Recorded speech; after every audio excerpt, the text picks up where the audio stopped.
Om Swastiastu, Professor, Doctor, and friends. We are from SGDB1, and today we will present our student project entitled Transfatty Acids in CAD or Coronary Arterial Disease.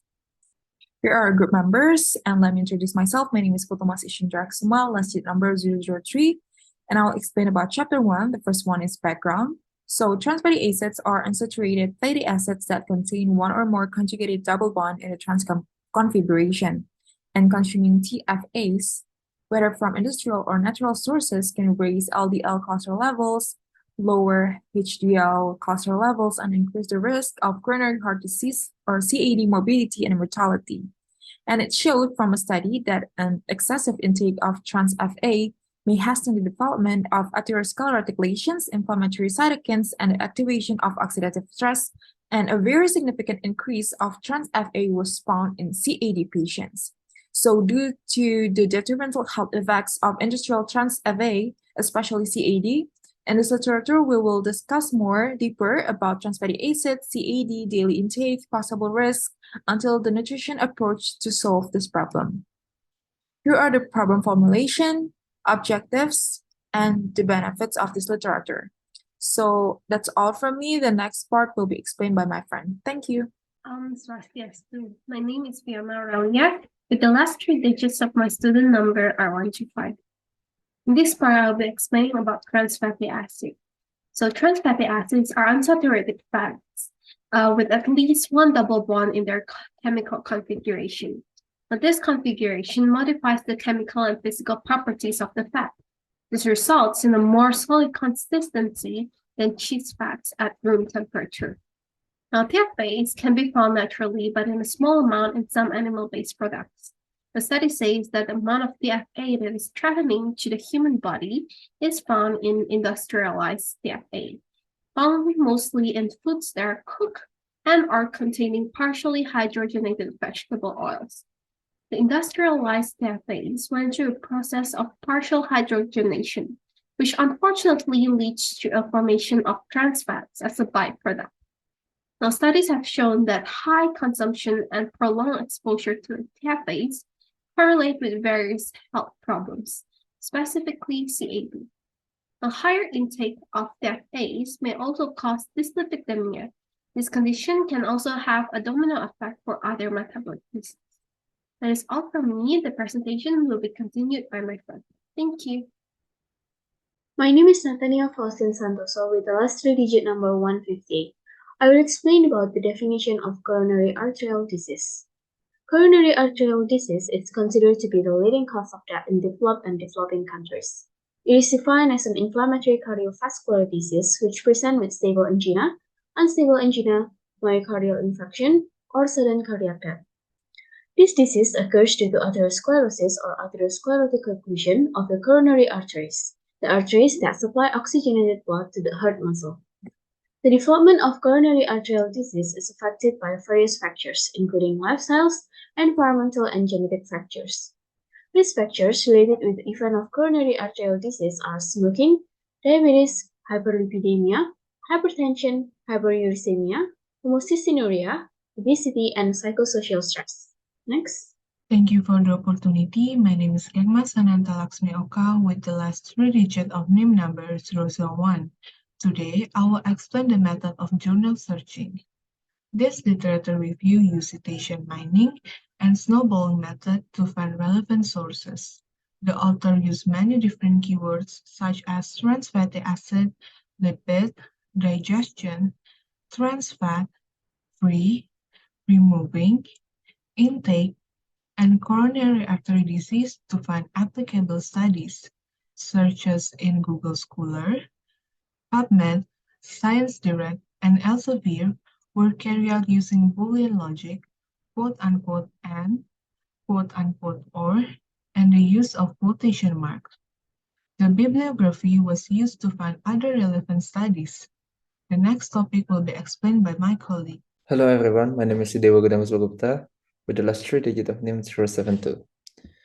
So at the present moment, I would like to discuss about the digestion of fatty acid. The TFA or trans fatty acid are primarily the unsaturated fatty acids that undergo hydrogenation, which converts their natural cis transfiguration to a trans form. TFAs are hydrolyzed enzymatically by a pancreatic lipase, and delayed and imperfect digestion of a TFA create a great proportion of undigested or partially digested TFAs reach the small intestine. TFA's physical features, such as their increased melting point and reduced susceptibility to a lipase activity, resulting in decreased digestion and absorption. That's all from me. Thank you.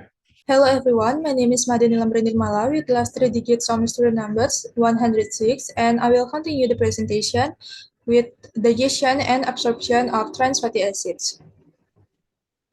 The digestion process of trans fatty acids involves entering food with fat content in the form of a bolus, which passes through the esophagus and hydrolyzes triacylglycerides into diglycerides and non-esterified fatty acids with the help of gastric lipase. The bolus then enters the duodenum, where triacylglycerides digestion occurs through pancreatic lipase. Triacylglyceride and diglycerides are further processed into absorbable 2-monoacylglycerol and non-esterified fatty acids through pancreatic lipase enzyme and cofactor colipase. Bile acids, phospholipids, and cholesterol increase the solubility of lipolytic products in the intestinal lumen, allowing fat to contact the water phase. Some fatty acids are absorbed by enterocytes into the portal vein, while others, including trans fatty acids, are packaged into chylomicrons and lipoproteins for circulation. I think that's all from me. Thank you. Okay, my name is Safrina Donita with the student ID number 198. On this occasion, I will to present about recommended daily allowance. The specific daily allowance for trans fatty acid is in relation to coronary artery disease or CAD. It's not established. However, it is widely recommended to minimize the consumption of trans fat due to their negative impact on cardiovascular health. Multiple health organizations and experts advise limiting the intake of trans fat as much as possible.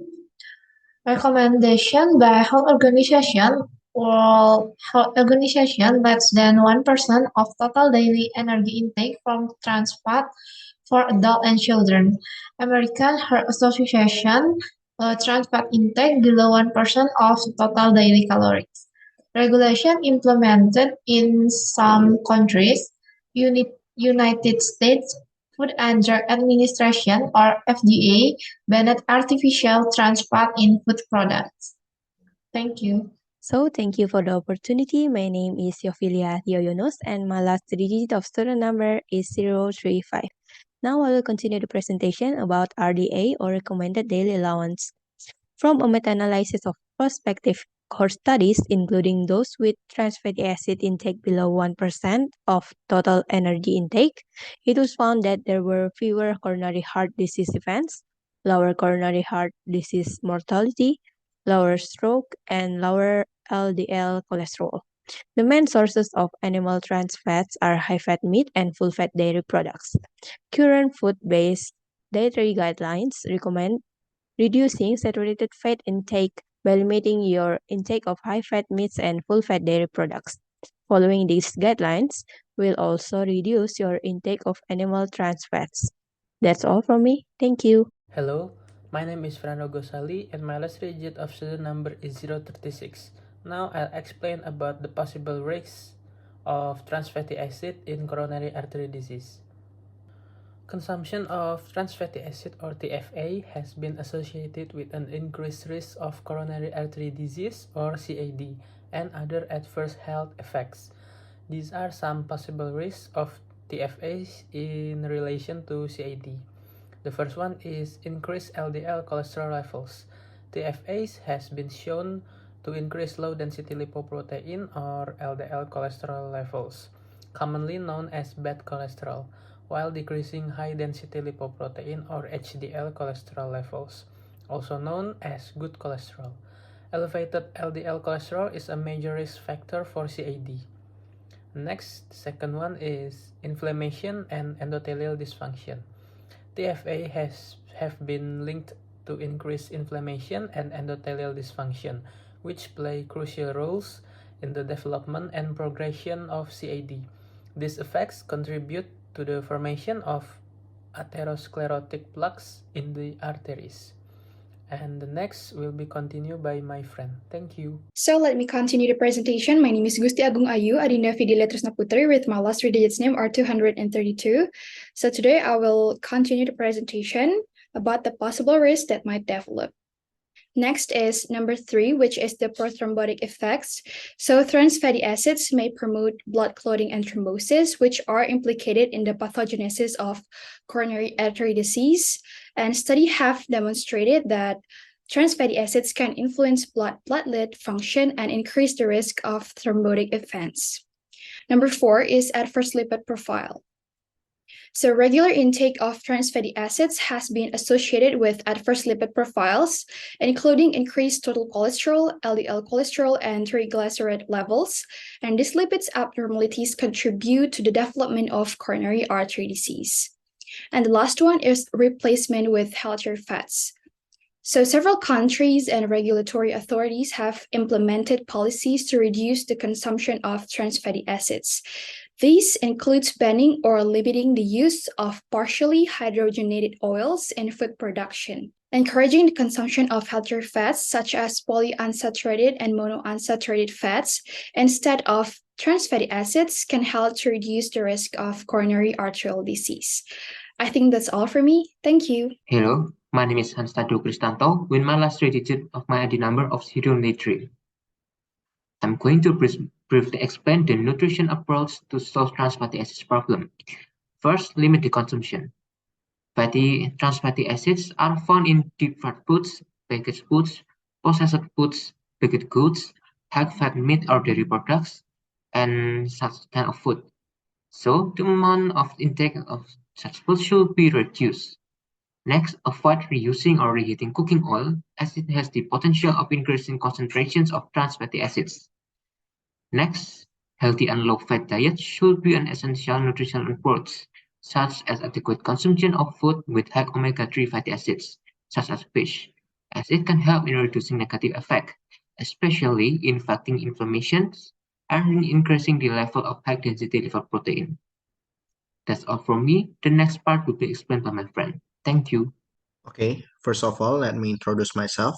My name is Fansiskus Asisi Tokan with the 3 last digit of my ID number is 092. So here I'm about to continue about the nutrition approach for cardiovascular event, which is coronary arterial disease.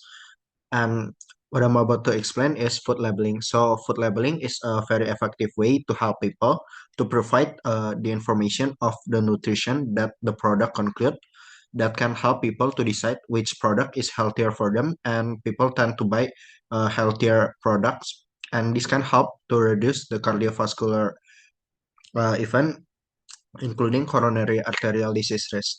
Maybe that's all from me. Thank you.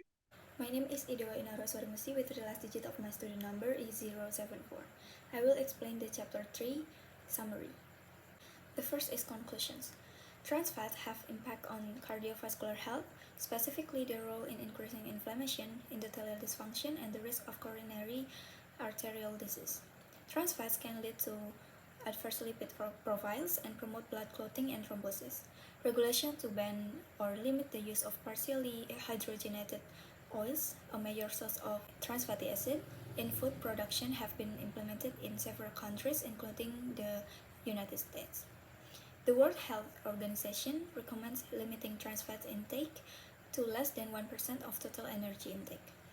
To reduce risk of CAD, it is recommended to consume healthier fats, such as polyunsaturated and monounsaturated fats instead of trans fatty acids, and to limit intake of high-fat meat and full-fat dairy products.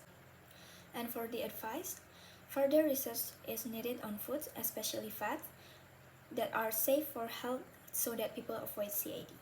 Awareness of the dangers of trans fatty acids and choosing alternative trans fatty acids, namely PUVA and MUFA, is also very important. Okay, that's all of our presentation. Thank you for the attention.